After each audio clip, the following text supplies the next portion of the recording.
Everyone, welcome to my channel life of Divi. So ఇదైతే friendship day vlog. అంటే ఏమైంది అంటే మా చరణ్ గారు ఎప్పటి నుండో పార్టీ ఇస్తా అని చెప్పాడనమాట. బార్బిక్యూ వెళ్దాం అని చెప్పేస్తే సరే కదా అని చెప్పేసి ఒక సండే ఫిక్స్ చేసుకున్నాం. ఆ సండే ఫ్రెండ్షిప్ డే అని ముందు రోజు వరకు మాకు తెలియదు అనమాట. సాటర్డేనే తెలిసింది ఆ రోజు ఫ్రెండ్షిప్ డే అని చెప్పేసి. సో సండే మంచిగా బార్బిక్యూకి అయితే వెళ్ళిపోయామన్నమాట. యాక్చువల్లీ బార్బిక్యూ వెళ్ళిపోయి ఆల్మోస్ట్ 3 years అయినట్లుంది, మోర్ దెన్ 3 years అయిందో. సో చాలా డేస్ అయిపోయింది కదా, చాలా ఇయర్స్ అవుతుంది. సో అయిపోయింది కదా అని చెప్పేసి అనుకుంటూ ఉండగానే మా చరణ్ ఇట్లా పార్టీ ఇచ్చాడనమాట. అండ్ హ్యాపీగా మా చెల్లి వాళ్ళు ఫ్రెండ్షిప్ డే సెలబ్రేట్ చేసుకున్నారు పనిలో పని. యాక్చువల్లీ మన లైఫ్లో బెస్ట్ మూమెంట్స్ ఉండేది ఎక్కువగా 20sలోనే. సో అందరికి ఇదే చెప్తా, 20s అనేది మంచిగా ఎంజాయ్ చేయండి, మంచిగా కష్టపడండి, హ్యాపీగా ఉండండి. So 20s is the best age in entire life. ఇంకా 30sలోకి ఎంటర్ అయ్యామంటే ఇంకా మొత్తం రెస్పాన్సిబిలిటీస్ మొత్తం నెత్తిన పడతాయి అనమాట. సో 20s హ్యాపీగా ఎంజాయ్ చేసేయండి. అండ్ వీళ్ళ ఫ్రెండ్షిప్ డే సెలబ్రేషన్స్ చూసిన తర్వాత నాకు అనిపించింది, అయ్యో మా ఫ్రెండ్స్ని మిస్ అవుతుందనే అని చెప్పేసి. ఒకప్పుడు హ్యాండ్కి మినిమం 10 బ్యాండ్స్ ఉండేవి, ఫ్రెండ్షిప్ బ్యాండ్స్. ఇప్పుడు లేవనుకోండి. ఎవరి లైఫ్లో వాళ్ళు బిజీ అయిపోతారనమాట. ఎప్పుడో ఒక మెసేజ్, ఇంకెప్పుడో ఒక కాల్, ఇలా నడుస్తుంది. సో ఇంకా ఇక్కడ విషయానికి వస్తే మంచిగా సర్వ్ చేస్తూనే ఉంటారు గైస్. ఈ స్టార్టర్స్ అయితే పెడుతూనే ఉంటారు, డిఫరెంట్ ఫ్లేవర్స్. స్పైసీ అంటారు, వేరే ఫ్లేవర్ యాడ్ చేసామంటారు, స్మోకీ అంటారు, తెస్తూనే ఉంటారు. ఫిష్, ప్రాన్స్, చికెన్ అన్నీ తీసుకొని వస్తూనే ఉంటారనమాట. మనం చాలు అని చెప్పే వరకు తెస్తూనే ఉంటారు, అన్లిమిటెడ్ కదా. నాకైతే ప్రాన్స్ తింటా, బట్ ఫిష్ మాత్రం చాలా అంటే చాలా నచ్చింది. అండ్ ఇంకొకటి తెలుసా, ఆ క్రిస్పీ కార్న్ అండ్ ఫస్ట్ కొంచెం పొటాటో పెడతారు కదా, ఆ పొటాటో మీద వేసే సాస్, కానీ అది సాస్ అనాలో ఏమనాలో తెలీదు, అది చాలా జ్యూసీగా చాలా బాగుంటుంది. అండ్ క్రిస్పీ కార్న్ అయితే చాలా ఇష్టం. యాక్చువల్లీ ఏమైంది అంటే మా కీర్తికి ఈ మధ్యనే కొంచెం డెంగ్యూ అటాక్ అయింది. సో ఒక 2 months వరకు చికెన్ తినొద్దు అన్నారంట. పాపం తనైతే వెజ్తో తంటాలు పడుతుంది లిటరల్లీ. వెజ్లో మరీ అన్ని వెరైటీస్ ఉండవు, కానీ పాపం అక్కడ సర్వ్ చేసే వాళ్ళు ఏంటి అంటే ఎక్కడ తను ఒక్కటి ఫీల్ అవుతుందో అని చెప్పేసి ఆ ఫ్లేవర్ అని ఈ ఫ్లేవర్ అని కొత్తవన్నీ తీసుకొని వచ్చి పెడుతూనే ఉన్నారు పాపం. కానీ తనకు అంత ఎక్కువ నచ్చలే అనమాట, నార్మల్గా తినింది. బట్ మెయిన్ కోర్స్ వచ్చేసరికి కవర్ చేసేస్తాను. నూడిల్స్, మంచూరియా, ఇంకా చాలా అంటే చాలా ఐటమ్స్ ఉన్నాయి. ఏం పెట్టుకొని తినాలో కూడా అర్థం కానట్లుగా ఉంది. చివరికి ఫిష్ పులుసు, చేపల పులుసు కూడా, కొన్ని రకాల సలాడ్స్, అలాగే సూప్స్ ఉన్నాయి. ఇంకా మంచిగా ఉన్నాయన్నమాట అన్నీ. మటన్, చేపల పులుసు, చికెన్ కర్రీ అండ్ మంచూరియా, ఇలా అన్నీ ఉన్నాయన్నమాట. ఏమేమి ఉన్నాయా అని ఒక లుక్ వేసేసాను.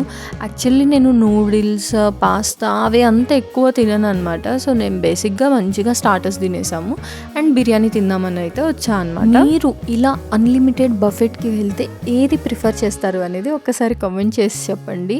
నాకైతే ఫుల్ కన్ఫ్యూజన్ అనమాట, ఏం తినాలి అనేది. మిడిల్ క్లాస్ వాళ్ళకి ఏంటి అంటే ఒక 1000 rupees పెట్టి ఒక దగ్గరికి వెళ్ళాము అంటే దానికి న్యాయం చేయాలి అనే రందిలోనే ఉంటాం, కానీ దాన్ని ఎంజాయ్ చేయలేము అనమాట. యాక్చువల్లీ బిఫోర్ బార్బిక్యూ చాలాసార్లు వెళ్ళాను. అప్పట్లో ఇదే థాట్తో వెళ్ళేదాన్ని అనమాట, అమ్మో అంత ఫుడ్ తినాలి అని. But for the first time ఈసారి ఏంటి అంటే అంత పే చేసాము అన్న ఆలోచనే తీసేసి హ్యాపీగా అక్కడ ఏదైతే తినాలనిపిస్తుందో అది తినేవాళ్ళం అనమాట. ఇంతకుముందు మా ఫ్రెండ్స్తో వెళ్ళినప్పుడైతే మా ఫ్రెండ్స్ వార్నింగ్ ఇచ్చేవాళ్ళు, నువ్వు చికెన్ ఇలాంటి వెజ్ ఐటమ్స్ ఏమన్నా పైనాపిల్ ఇలాంటివి తెస్తే మాత్రం నువ్వు అస్సలు ముట్టుకోవద్దు, ఓన్లీ ప్రాన్స్, ఫిష్ మాత్రమే తిను స్టార్టర్స్లో అని చెప్పేసి. అప్పట్లో నేను అదే నమ్మేదాన్ని, ఓకే మనం అంతా పే చేస్తున్నాం కదా అవే తినాలేమో అని చెప్పేసి. బట్ ఈసారి మాత్రం అలా ఏం పట్టించుకోలేదు. యాక్చువల్లీ ఏం తినాలనిపించిందో అది తిన్నా. యాక్చువల్లీ పైనాపిల్ కూడా మేము తిన్నామన్నమాట. పైనాపిల్ బార్బిక్యూ చాలా టేస్టీగా ఉంటుంది. అండ్ క్రిస్పీ కార్న్ తెప్పించుకున్నాము మళ్ళీ. అండ్ ఇలా వెజ్ ఐటమ్స్ తిన్నాము, అది తినాలి ఇది తినాలి, నాన్ వెజే తినాలి, ప్రాన్సే తినాలి, ఫిషే తినాలి, ఇలా లేకుండా మంచిగా ఏది తినాలనిపిస్తే అది తిన్నా అనమాట. ఎంత తిన్నా కూడా లాస్ట్లో నాకు స్వీట్ కోసం ఒక ప్లేస్ అయితే ఉంచుకుంటాను, especially gulab jamun, vanilla ice cream. దీనికోసం ఇంకా చచ్చిపోతా అనమాట. లాస్ట్లో కంపల్సరీ నాకు ఇది ఉండాల్సిందే. సో ఏం తిన్నా ఎంత తిన్నా లాస్ట్లో gulab jamun and ice cream అయితే పడాల్సిందే అనమాట. ఇంకా ఫ్రూట్స్ ఉంటాయి, సలాడ్స్ ఉంటాయి, చిన్న పేస్ట్రీస్ ఉంటాయి. చిన్న పేస్ట్రీస్ భలే ఉంటాయి క్యూట్గా.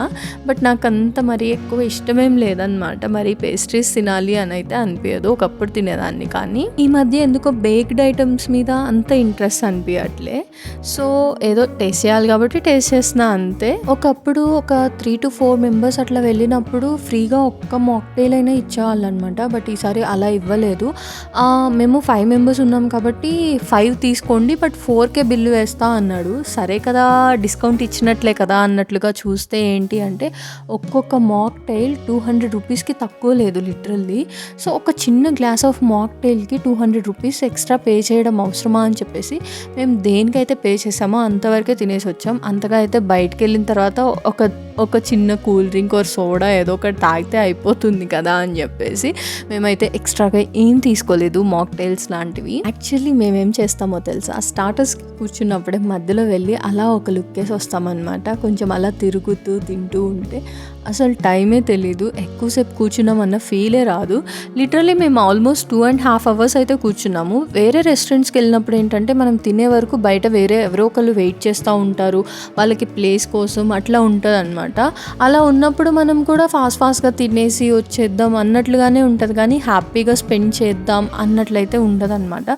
సో బట్ ఇక్కడ ఏంటంటే హ్యాపీగా తింటూ అటు ఇటు తిరుగుతూ టైం స్పెండ్ చేస్తూ ఇలా ఉన్నాము. నాకు అలా హడావిడి లేకుండా కూల్గా ప్రశాంతంగా చిన్నగా తినడం అంటే చాలా ఇష్టం. హడావిడిగా తినేసి వెళ్ళిపోయి ఇలాంటివి అంత నచ్చదనమాట. నేనైతే బిర్యానీలోకి కొంచెం ఫిష్ పులుసు వేసుకుంటున్నా. మేము వెళ్ళింది అయితే ఇందిరానగర్ బార్బిక్యూకి. ఇంతకుముందు వేరే దగ్గర చాలా ప్లేసెస్ వెళ్ళాను కానీ అవి చాలా పెద్దవి, ఇది మరీ అంత పెద్దది కాదనమాట, కొన్ని. యాక్చువల్లీ మేము హైదరాబాద్లో బార్బిక్యూకి వెళ్ళినప్పుడు అక్కడ ఇంకా ఎక్కువ వెరైటీస్ ఉన్నాయి, లైక్ అన్నీ అనమాట. షవర్మా ఇలాంటివి కూడా ఉన్నాయి. ఇక్కడ వచ్చేసరికి పానీపూరి, దహీపూరి అవి ఉన్నాయి కానీ మరీ సూపర్ టేస్టీ లేవు, నార్మల్గా ఉన్నాయి అన్నమాట. అండ్ ఒకప్పుడు చాలా వెరైటీస్ ఆఫ్ స్వీట్స్ ఉండేవి. ఈసారి చూసి షాక్ అయ్యా. ఓన్లీ మూంగ్ దాల్ హల్వా, గులాబ్ జామున్ అండ్ ఒక పాయసం అంతే అనమాట. నేను ఇంతకు ముందు వెళ్ళినప్పుడు almost 5 to 6 types of different sweets ఉండేవి చాలా. నేను అదే అనుకున్నా, ఏంటి ఈసారి ఇంత తక్కువ పెట్టారు స్వీట్స్ అనుకున్నా. బట్ ఇట్స్ ఓకే, మరి ఎక్కువ స్వీట్ కూడా తినలేం కదా. అసలు చూస్తున్నారా గులాబ్ జామున్ ఐస్ క్రీమ్ ఎంత బాగుందో, ఎంత బ్యూటిఫుల్గా ఉందో. సీరియస్లీ నాకైతే చాలా అంటే చాలా ఇష్టం. మీలో ఎంతమందికి ఈ కాంబినేషన్ అంటే ఇష్టమో నాకు ఒక్కసారి కామెంట్ చేసి చెప్పండి. నాకైతే పిచ్చి. యాక్చువల్లీ ఎప్పటి నుండో తెలుసా, నువ్వు లేక నేను లేను సినిమాలో తరుణ్ అంటారు, సెకండ్ హీరోయిన్ ఉంటుంది కదా, తనతో అనమాట గులాబ్ జామున్లో కొంచెం వెనిలా వేసుకొని తిను, సూపర్ అదిరిపోతుంది అని చెప్పేసి. అప్పట్లో తినడం కుదరలే, తర్వాత ఎప్పటికో కుదిరింది. అప్పుడు కుదిరినప్పుడు ఒకసారి ట్రై చేసా, ఇంకంతే అనమాట. ఇంకప్పటి నుండి పిచ్చి. అండ్ ఇంకా లాస్ట్లో ఏంటి అంటే ఐస్ క్రీమ్ పాన్ ఫ్లేవర్ ఉంటుంది కదా, కుల్ఫీ. ఆ కుల్ఫీని అలా కట్ చేసి దాని మీద దీన్ని ఏమంటారో నాకు తెలీదు, మనకి యాక్చువల్లీ స్వీట్ పాన్లో వేస్తారు కదా కొన్ని ఫ్లేవర్స్, అందులో ఒకటి అనమాట. ఇలా వేసి ఇచ్చారు. స్వీట్ పాన్ తిన్న ఫ్లేవర్ అయితే వచ్చింది. లిటరల్లీ నాకు చాలా నచ్చింది అనమాట. అంటే ఎలా అనిపించింది అంటే కంప్లీట్గా ఒక భోజనం తినేసి లాస్ట్లో మనం ఒక తాంబూలం తింటాం కదా, అలా అనిపించేసింది. సీరియస్లీ చాలా అంటే చాలా బాగుంది. నెక్స్ట్ టైం ఎవరైనా ట్రై చేయాలనుకుంటే డెఫినెట్గా ట్రై చేయండి. ఎండ్లో ఒక బెస్ట్ టేస్ట్ అనమాట.